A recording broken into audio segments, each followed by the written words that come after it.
This is the story of Winnie the Pooh and the Blustery Day. You can read along with me in your book. You will know it is time to turn the page when you hear the chimes ring like this. Let's begin now.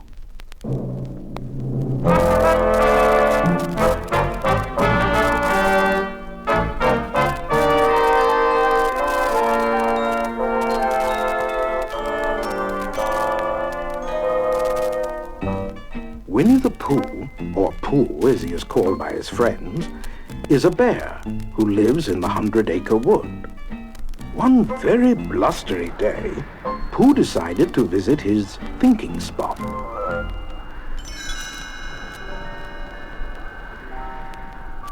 As Pooh sat there, trying hard to think of something, up popped his friend Gopher.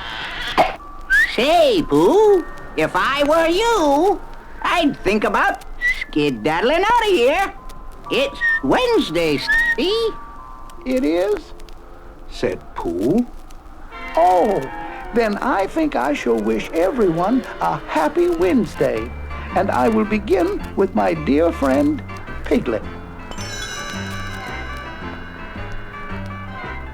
The wind was blowing very hard as Pooh neared Piglet's house. Happy Wednesday, Piglet. I see you're sweeping leaves. Yes, Pooh, but it's hard. This is a very unfriendly wind. Just then, a big gust of wind blew Piglet up into the air. Pooh was surprised. Where are you going, Piglet? I don't, no! Said Piglet from overhead. Help me, Pooh! But when Pooh grabbed Piglet's sweater, it began to unravel.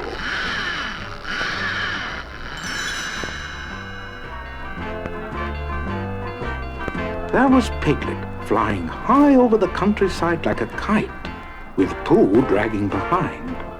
The two went right through Eeyore's house and Rabbit's carrot patch.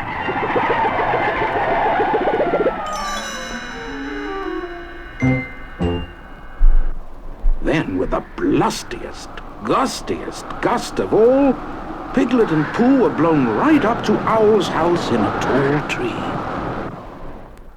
Pooh, Piglet, this is a special treat. I so rarely get visitors up here.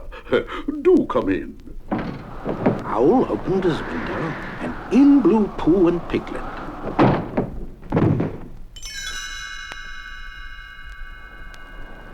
The wind blew harder and harder, until finally Owl's tree, along with his house, crashed to the ground. Everyone from the 100-acre wood came to help Owl, but only gloomy old Eeyore seemed to know what to do. If you ask me, and nobody has, I say when a house looks like that, it's time to find another one. A thankless job, but I'll find a new one for him. And off he plodded.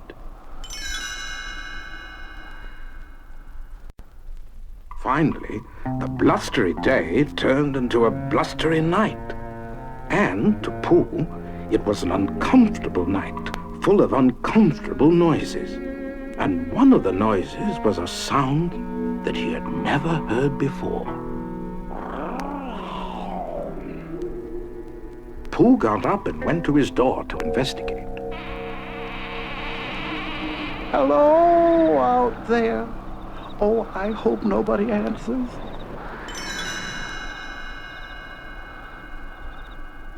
Just then, a funny-looking animal bounced into the room. Hi, I'm Tigger. T-I-double-G-R. Oh, you scared me. Said Pooh. Oh, sure I did. Everyone's scared of tigers. Well, what's a tigger? Glad you brought that up, chum. Then Tigger bounced around the room to show Pooh what a tigger was. Tigger stopped bouncing. Did I say I was hungry? Not for honey, I hope.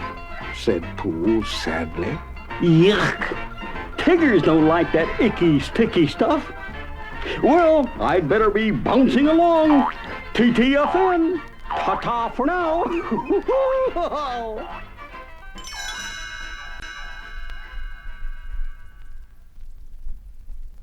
The wind continued to blow.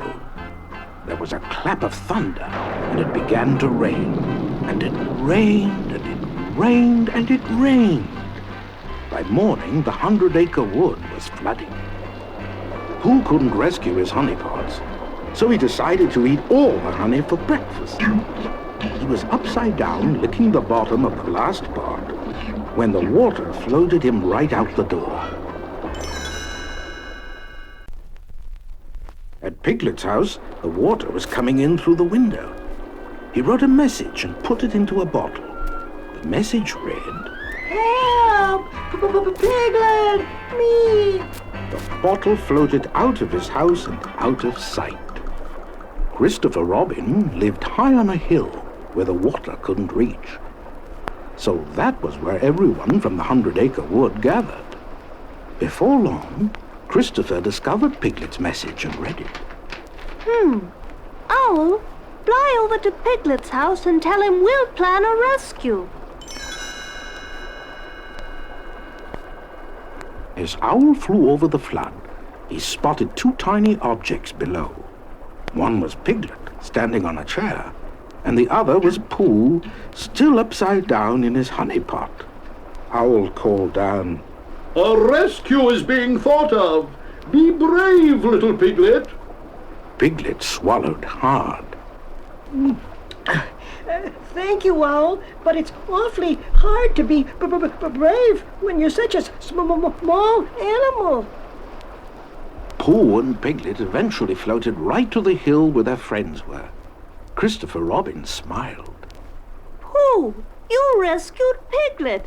That was a very brave thing to do. You're a hero. I am? Said Pooh happily. Yes, and so I shall give you a hero party. Hooray! Just as the hero party began, Eeyore arrived with a message. I found it. A house for Owl. If you want to follow me, I'll show it to you.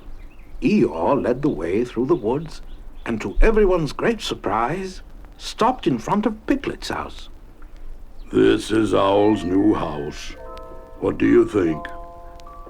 Pooh said, But this house belongs to... No, Pooh. interrupted Piglet. This house belongs to our good friend Owl. She'll live... You shall live with me, Piglet. Announced Pooh. Christopher Robin smiled.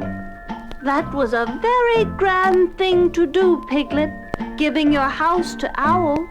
And so, the one hero party became a two-hero party.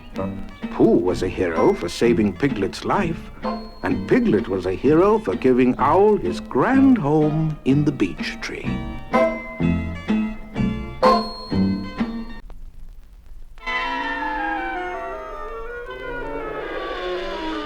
Hum-dum-dummely-dum-dum-dum-dee.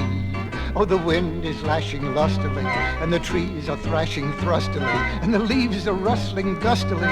So it's rather safe to say that it seems that it may turn out to be fields, that it will undoubtedly looks like a rather blustery day today. It seems that it may turn out to be fields, that it will undoubtedly looks like a rather blustery day. Oh, I know today is Wednesday, and this is how I know. It is always on a Wednesday that the winds begin to blow.